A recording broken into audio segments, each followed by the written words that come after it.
Hello and welcome to Ups and Bros, and this week it's going to be a $1 episode.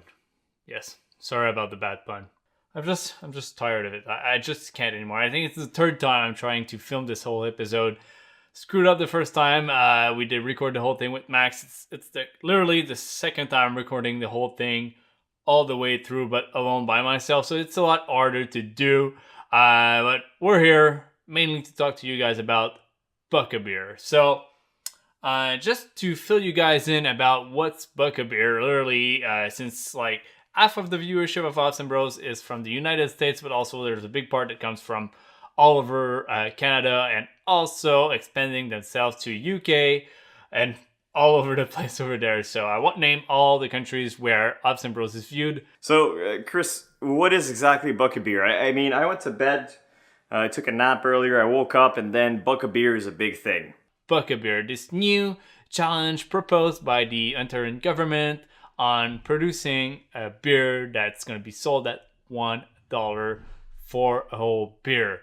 Of course, there's a big challenge behind this, and there's also a lot of negativity roaming around. So let's get more details about it. So basically, when the conservative government showed up as a majority in Ontario, he proposed in one of his promises to the province to bring back the Buck-a-Beer challenge, or just Buck-a-Beer in general. What does that mean? Basically, is that he's going to lower down the minimum price for a beer. So right now in Ontario, it sits at $1.25, which is really not something that bad. And in Quebec, we kind of have something that looks like that right now. You can find a shady dépanneur or like a beer store somewhere or a grocery store that will sell you your 12 pack of Coors Light for $12.35, $12.50 maybe, something like that. So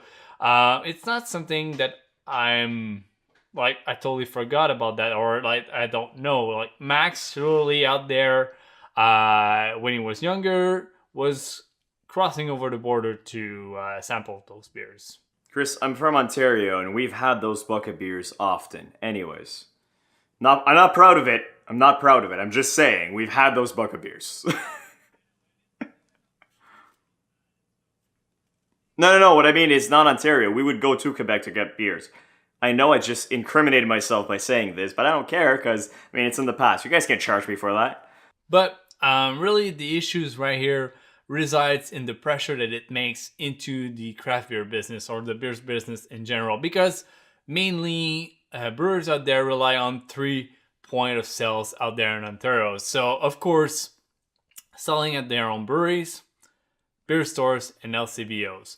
But really, the issue here is that the Buck-a-Beer Challenge will reward breweries that will obtain this retail price for their beer. So let's say you produce your Buck-a-Beer beer, ready to go, then it's on the shelves, then you get more incentives from the LCBO, which is government run. So how can you get something legit? It's completely screwed up. You can't do that. It's not doable. It's not thinkable. So basically, it puts a lot of pressure onto breweries to sustain themselves and try to just figure out what's the proper way to do business now, because one of their main sell point, which is LCBOs. So we're talking about breweries that can't even, like, you can't reach them. You're 5-6 hours away from them. You can't buy beer from, let's say, Wellington Brewery from me. My main source is the LCBO. Now, if they want to be productive and get their beer sold, they have to comply themselves to this new challenge, which sounds completely obvious and stupid. Yeah, with incentives for the LCBO. So the LCBO is already hard to get into, like almost impossible for a small microbrew to get into. And now he's going to give incentives to people to brew a buck of beer when he knows, or at least he should know, that the only people who can brew a buck of beer are the macrobreweries. Now, not only that, but when he issued that, he was in a microbrew. So I want to point out a few nice things about it. Like, craft beer is an industry that stands together. I'm glad to see GLB standing out. Like, they're one of the big breweries out there on Ontario that are still independent and seriously making really, really good words about it and speaking against Booker Beer. Bose is backing it at the same time, but we also have like Mascot Brewery, Merit Brewery, Napanee Brewing Company making stands on Twitter and out there on the social media just to make a difference and just really stood up against the big guy. And really one really special mention, Dominion City. Those guys, like, they have a big place in my heart, and I'm really happy to see that they have one of the most outstanding answers to this answer from the government and all that stuff. Literally, they answered with their own Bucket beer. So this beer will actually not be sold at $1, but $1 for every single beer will be given to the a fund to help out refugees that are resident that lives in Ottawa, to support them to develop themselves and to properly incorporate themselves into our own communities, which craft beer is all about. Craft beer, or beer in general, is about community. No, it's just to add to that, I saw a Bose picture of the lug shred, the can, and it was like a mini can, and that was like how to get Bose lug shred to $1 or something. I thought it was pretty neat. So why are breweries pissed off about that? Mainly because it puts a lot of excessive negativity into the whole industry. Literally, it separates breweries, but also pushes them into a downward strategy of getting the beer as cheap as possible. Also, like, those businesses are running tourism, they're creating good jobs, and they're creating a lot of positivity into their communities, and having this creates that kind of like negativity into something that always and will always be positive. Well, I think you said it perfectly, Chris.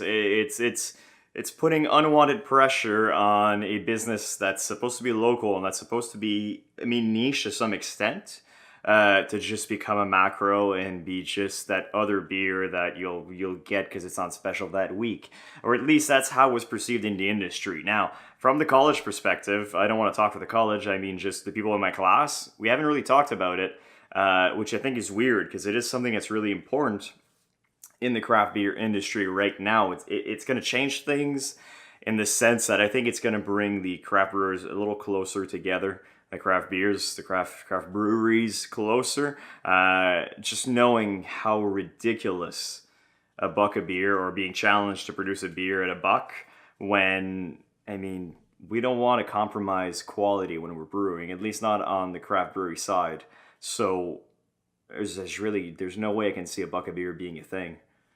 So forget about the bucket beer thing. It's not something doable at all for a craft brewer. And literally, if you're a craft brewer out there and you still think about doing a bucket beer thing, then just go somewhere else. It's not happening.